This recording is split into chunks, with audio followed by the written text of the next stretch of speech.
I'm a little concerned about some of the trade rhetoric, not only by the president who succeeded, but by the people who were running against him.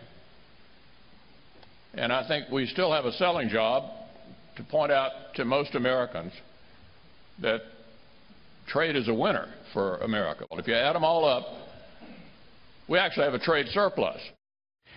Senate Majority Leader Mitch McConnell there reassuring those in attendance at the Kentucky Farm Bureau's annual ham breakfast this morning that negotiations for NAFTA are not done, even in light of President Trump saying the U.S. will probably terminate NAFTA at some point.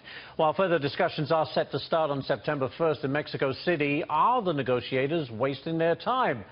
Let's go now to former U.S. Trade Representative Ambassador Ron Kirk in a Fox Business exclusive. No better person to ask this question. Ambassador, is NAFTA, as it stands, a good deal for the United States, or does it need tweaking or completely tearing up and redone?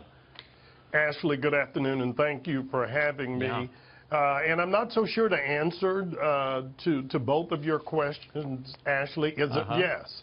Now, understand, being a Texan, a former mayor of Dallas, we see trade very differently than my in-laws do in Detroit and Pittsburgh. Yeah. But on balance, I believe NAFTA has not only been good for the United States, but it's been good for North America. And the biggest winners are consumers who take for granted that everything that we eat, that we consume, is produced cheaper because we have an integrated agricultural system.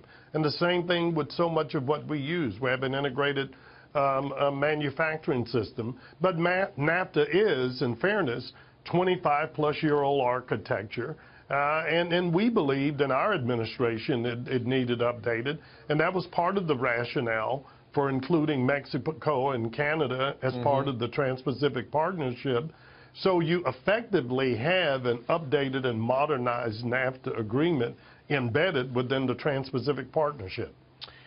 Critics, though, would argue, Ambassador, that, look, the deal has suppressed wages because of immigration, that it's cost manufacturing jobs, and some companies have moved to Mexico because of the cheaper labor. How would you respond to that?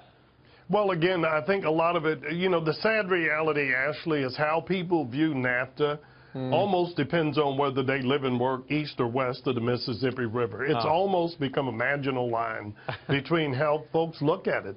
I mean, the state of Texas undeniably is the biggest beneficiary of our trade with Mexico.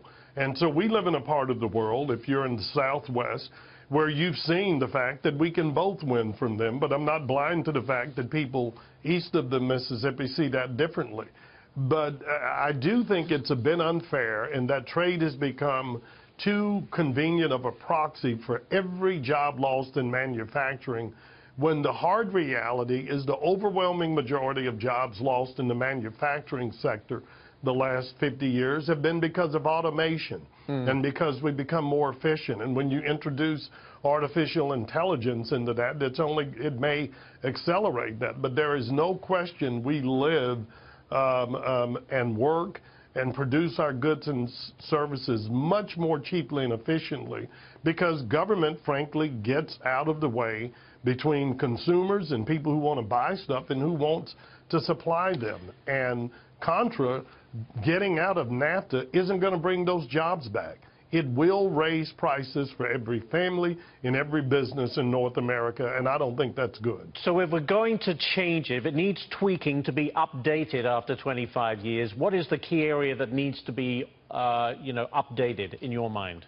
Well, there are a number of areas. I mean, when we put NAFTA in place 25 years ago, I think one of labor's more legitimate concerns, there wasn't even a labor chapter.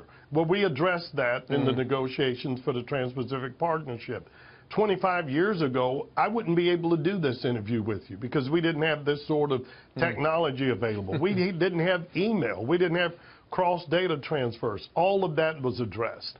The intellectual property protections within NAFTA were somewhat primitive at the time. They're greatly strengthened now, and you can go chapter and verse. There were so many areas that we updated and modernized, as well as recognizing that so many of the barriers to trade now aren't traditional tariffs because the tariffs are gone.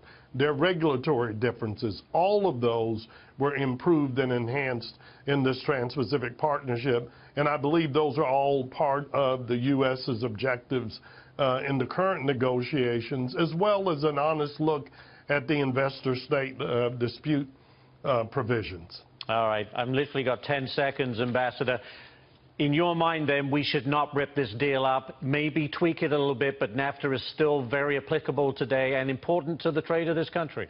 Absolutely it is, and I think you're going to hear that from the business community. You're already hearing it from our farmers and ranchers, and I know that our families would not benefit from the reinstitution of these ridiculous tariffs that are ultimately borne by working families and small businesses.